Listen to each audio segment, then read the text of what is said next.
5 August ঘিরে কোনো ধরনের নিরাপত্তার শঙ্কা নেই বলে জানিয়েছেন স্বরাষ্ট্র উপদেষ্টা জাহাঙ্গীর আলম চৌধুরী। বুধবার সচিবালয়ে সাংবাদিকদের এসব কথা জানান তিনি।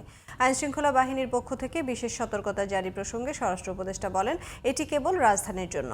এদিকে গুলশানে চাঁদাবাজির ঘটনায় গ্রেপ্তার রিয়াদের বাসা থেকে প্রায় 2.25 কোটি টাকার কয়েকটি চেক উদ্ধার করা হয়েছে বলে জানিয়েছে ডিএমপি। মহসিন কবিরের রিপোর্ট।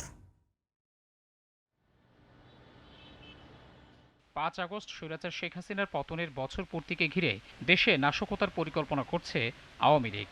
অনলাইন অফলাইনে সংঘবদ্ধ প্রচারণার মাধ্যমে নৈরাজ্য সৃষ্টি করে সরকারি ও বেসরকারি স্থাপনায় হামলা ও ভাঙচুর চালাতে পারে দলটি। মঙ্গলবার পুলিশের বিশেষ গোয়েন্দা সংস্থা এসবির এমন একটি গোপন বার্তার কথা ছড়িয়ে পড়ে বিভিন্ন গণমাধ্যমে। তবে সতর্কতার বিষয়ে জানা নেই বলে গণমাধ্যমকে জানিয়েছেন আইজিপি বাহারুল আলম। বুধবার সচিবালয়ে এ বিষয়ে স্বরাষ্ট্র উপদেষ্টার কাছে জানতে চাইলে তিনি বলেন, এটি ডিএমপির অভিযান এবং তারাই এ ব্যাপারে ভালো বলতে পারবেন। এটা পুরো বাংলাদেশের না, এটা ডিএমপির একটা অভিযান হচ্ছে। এটা ডিএমপির কাছে জিজ্ঞেস করলে আপনারা ডিটেলস জানতে পারবেন। বিভিন্ন সময়ে বিভিন্ন প্রয়োজনে বিভিন্নটা করা হয়। যেমন ধরেন এখন আপনারা এই ইনফরমেশনের জন্য আমরা তাড়াতাড়ি ধরছেন, ওটা কখনো দরকার হয়েছে দেখে ধরছে। বিষয়টি নিয়ে ডিএমপির মুখপাত্র জানান, যে কোনো ধরনের পরিস্থিতি মোকাবিলায় সতর্ক রয়েছে আইন শৃঙ্খলা বাহিনী। কোনো স্পেসিফিক বিষয় নিয়ে কোনো চিঠির বিষয়ে আমি অবগত নই। আইন শৃঙ্খলা সংক্রান্তে কোনো ধরনের পূর্ব সতর্কতা সংক্রান্তে কোনো বিষয় এটা একেবারে অস্বাভাবিক কিছু নয়।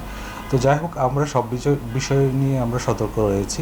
এর আগে ডিএমপির মিডিয়া সেন্টারে এক সংবাদ সম্মেলনে পুলিশের এই কর্মকর্তা জানান, গুলশানে চাঁদাবাজির ঘটনায় আওয়ামী লীগের সাবেক এমপি শাম্মী আহমেদের বাসা থেকে প্রথমবার চাঁদা প্রদান সহ এই ঘটনায় তাদের সম্পৃক্ততার বিষয়টি খতিয়ে দেখছে পুলিশ। আমরা বিষয়গুলো খতিয়ে দেখছি, কি কারণে তারা চাঁদা দিয়েছিল বা এক্ষেত্রে তাদের কোনো দুর্বলতা আছে কিনা সেই বিষয়গুলো আমরা খতিয়ে দেখছি।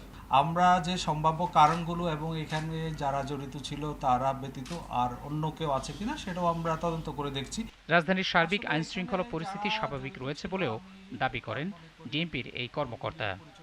মহসিন কবির, জিটিভি নিউজ, ঢাকা।